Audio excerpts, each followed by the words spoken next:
Hello and welcome. In this video, we will see the process of importing GSTR 1 details into Saral GST from the Tally exported Excel sheet. Before going to the process in Saral GST, make sure that you have exported the required monthly details from the Tally to the Excel sheet. Once the file is ready, go to the dashboard of Saral GST and click on Entry under GSTR 1.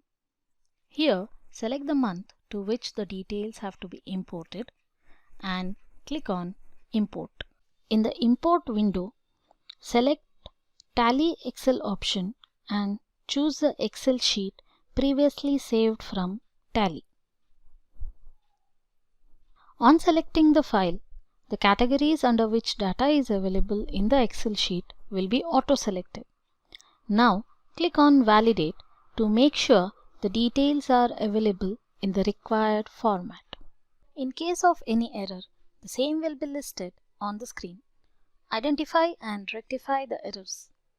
On no error found, the message for the same will be shown. On no error found, click on Import to import all the details to Saral GST. On successful import of details, the number of records imported will be displayed.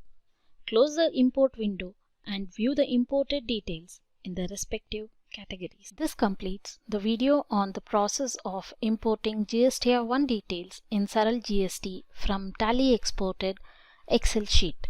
If you have any questions, ask them in the comment section below and make sure you subscribe to our YouTube channel for more such videos. Thank you.